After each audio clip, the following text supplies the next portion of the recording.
Okay, so we're going to talk about struggles today. So the struggle is real.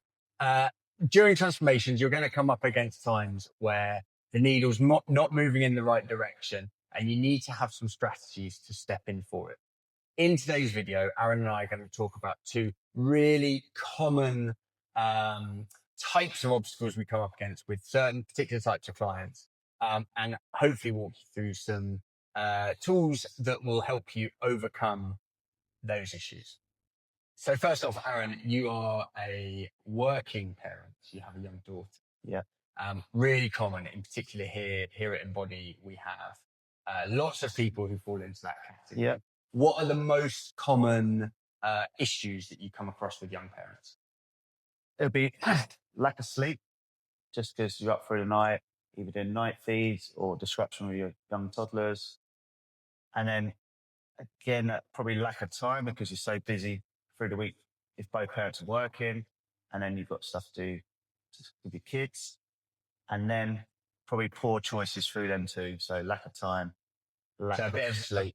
Yeah, bit of like people coming in going, oh, I had the best of intentions, but like kind of the day got carried away. Little Jimmy kept us up last night. I was knackered, and then poor choices through the day. Yeah, because you're tired, so you might have a little bit more coffee, or later in the day, and that's going to disrupt your sleep later at night. Or actually, you're reaching for that energy bar, that extra bit of food, that extra bit out of the fridge, finishing your kid's plate. Well, I think that's it, isn't it? I think, if you come back to that, what you said there about the lack of sleep, that's killer. So not just with parents, but I think with our clients in general, like we talk about that sleep is the poor sleep kills your gains, isn't it? So once you see that, so what you see with all clients really is when they have poor sleep, the next day they tend to move a little bit less, and they tend to make slightly worse food choices. Typically means they kind of consume more calories. And now that, obviously, if you've got a toddler keeping you up 5 nights a week, is going to be more prevalent. So really, really specific to young parents. So how do you get around that? For myself, I'll always plan out my week. So I know when I'm doing my training, steps, when I'm going to actually cook and prep food. Also my family time. So I know as a family what we're doing. And then also sitting down with my wife or your partner and then planning out when they're going to get their time as well, which can be a bit of a friction point. Exactly. I think it's just that little bit of organisation, isn't it? Of like, right, both our schedules meet, and therefore we kind of know, obviously there's going to be the odd spanner gets thrown in the works, but on the whole, you can plan it. That's really helpful. I think with the food stuff, I think you've talked before about making decisions when you're not tired. So on that Sunday, if you're both kind of ready to we'll find a time when you're chilled and go, right, what's a good weekend look like? What am I doing for my food? If you're making your lunch choices every day as you walk into Waitrose or as you walk into place, you're very much, that's dictated by what mood you're in and how your fatigue levels are on that day. Sure, yeah. If you've already made them and you go, right, Monday lunch, Tuesday lunch, these are what I'm having for lunch these days, you can fall into autopilot and just go and get them, I think, can't you? Yeah, definitely like logging it the day before so you know what your food is for the next day, because then you're not making reactive choices on the day. And like you said, oh, okay, I'll go down Waitrose or order in, whatever. Exactly, based on how you feel there. So I think that's a really good one, is for those people tracking through apps like MyFitnessPal, is preloading it. Yeah. So that when it comes to lunchtime, you're not going, ooh, what am I going to have now? What do I feel like now? You're going to go, what am I having for lunch? You log on, you go, right, I planned that I was going to have the chicken and rice or the, whatever it was, the salmon salad. And you fall into that habit that just having that preloaded structure is really helpful. I think you touched on it there as well about the snacking off your kids' plate. What would you say is a good strategy? Because that's a really common one. I've had lots of parents that I've coached where they were fine, and then when you, but I kind of polished off. Yeah, because you're not sitting down for a meal. People forget that that's actually calories they're counting. It's not on your plate. Yeah, the calories still count. And then there's like food wastage. So if you've got to think, oh, it's wasting the food, but you just need to be really disciplined and be like, no, I'm not having it. Well, I think there's a couple of things there. It all adds up. It might not seem like much, like, the odd, but a couple of chicken nuggets, couple of chips, that might be 200 calories. If you're only in a 300 calorie deficit, if you're doing that 5 times a week, that's hammering what progress you're going to make. So, it can really make the difference between kind of nominal progress and a really great transformation. Hard and fast rules around those things. What do you mean by that? Yeah, so like just setting a rule, like during my transformation, I'm not going to eat off my kid's plate. I'm not going to go in their snack cupboard and start raiding the little crisps and chocolate bars. And then just being really strict between meal times. So try not to snack between the meals and actually have a sit down and have a balanced meal that's going to fill you up and actually satiate you. Exactly. And again, I think it's worth at this point pointing out that what we're talking about here, this is for a transformation. If you're bringing about some lifestyle change and your goal is over the next 12, 24 months, I want to see some changes, you don't have to be this restrictive. No. These rules are specifically for if you're going into a 12-week transformation. So the rules are slightly different. Yeah, you want maximum results in the time. You don't want to be like, oh, I'm in a little bit of deficit. I'm over my calories. I'm actually plateauing for weeks upon weeks.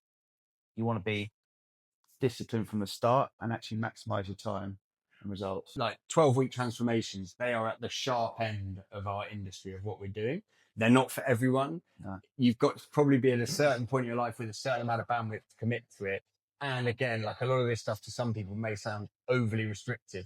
Yeah. And that might be the case for some people, in which case, so we're not saying if you don't follow these rules, you can't make any progress. There's no point trying to do any kind of dieting or training. We're specifically talking about if you want to see visible changes to your body in 12 weeks. Yeah. So it's really important to kind of clarify that point. On something you said there, I think about those hard and fast rules, what I mean by that, I think it's something people say, don't they? Like 100% is easier than 98%. So things like going, I'm going to try not to have too much off the guy's plates. Like it's a bit vague and like it's very easy to convince yourself out of that in the moment. If you have those black and white rules of I'm just not doing that, it becomes a lot easier to follow. So that's why those are really, really helpful, I think.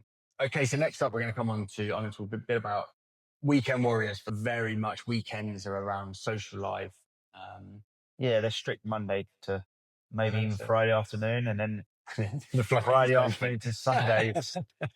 Anything goes. Anything goes, exactly. No structure. Well, I think that's it. That's the key, isn't it? I think what you see there is it's not suddenly people become ill-disciplined at 3:00 on a Friday. It's that they have a really structured day, Monday to Friday, around work and routine, and perhaps they're not having too much of a social life. Although in Dubai here, quite often people will do, but it's less boozy here than in, say, London, I would say, for a lot of people. But let's say, look, they've still got that structure and they find that easy to adhere to. And then it comes to Saturday, Sunday, there's no structure to their day. Often people associate weekends with higher calories, going out for free foods, going out to restaurants. Even wake up at a different time in your work week, and then your breakfast, I skipped it. And then lunch comes around, I don't know what to do. And so, look, I think the two things to cover on these weekends would be, let's cover the first one that most people want to talk about is drinking. Again, a bit like what we talked about earlier. If someone came to me and they said, right, over the course of the next 12 months, I'd like to make some changes. Can I keep drinking? I would say, absolutely, you can. Yeah. But if someone came to me and goes, I want to see visible changes to my body in 12 weeks, I would say, you really want to give it some thought. Yeah. Because if you're a heavy drinker, or if you're drinking multiple drinks in a night, the next day, probably even 2 or 3 days afterwards, your sleep's going to be bad, your movement's going to be bad, your food choice is going to be worse. With the best of intentions, that's just the reality of it. That's what I've seen over the years of doing this. Yeah, otherwise you're going to have to be pushing real hard during the week to give yourself a bit of a buffer at the weekend. In my experience, those like unicorns, those freaks that can kind of go out on the piss on Saturday, bounce back, and their training, their steps, their diet is bang on point on a Monday. And not for most people, there's a lot of leakage. And therefore, right, if you're out on a Saturday and then you're not really back on it until Wednesday, I mean, you're only doing... And Friday again comes around. Yeah, exactly. And that's quite a common one. You see that frustration. I've seen it lots and lots before, where people come in with the best of intentions, but they're either unwilling or unable to give up that weekend session. So I think, again, that's probably a bit like for you, the eating the food off the kid's plate, like hard and fast rules. Yeah. So that's where it becomes easier, because if you go, I'm going to try and cut down my drinking, that's quite a vague rule. And then every time it comes to Friday night, I haven't made any hard and fast rules. So every Friday they allow themselves 1 or 2, and then 2 becomes 3 and 3 becomes 4. And then you're back in that cycle. So yeah, hard and fast rules around something like sitting down at the beginning of the transformation and going, what big dates have I got in here? Come up with an agreed with your coach, an agreed dates that you're going to drink and stick to it. And you go, outside of these dates, I'm not drinking. That's a really good approach for how to approach alcohol during a transformation. The other one then, this is going to sound very familiar to what you said, would be simply planning. Just bring some structure into your weekend. With clients, I have them do it really simply in the notes on their phone. I'll put a little grab up of what I do for my weekends. I do exactly the same myself. For Friday, Saturday, Sunday, what am I going to eat for my 3 main meals? A calorie target, and what am I doing exercise and training wise? So for ease of numbers sake, let's say your calorie allowance is 2,000 calories per day.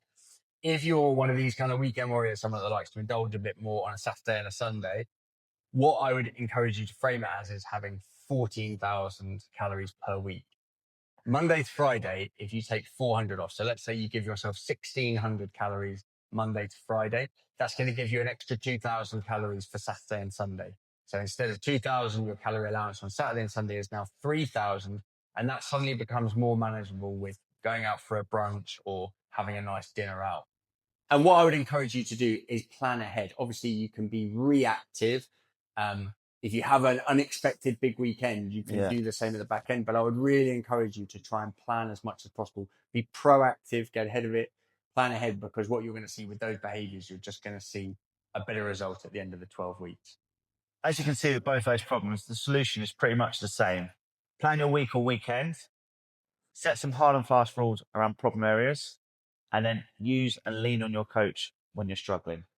Yeah, so that's where we as coaches step in, is obviously providing a bit of help in creating that structure and then the accountability. It's not rocket science, but that's what we're really there to do, is encourage you and keep you honest when it comes to those little problem areas. I hope that was helpful.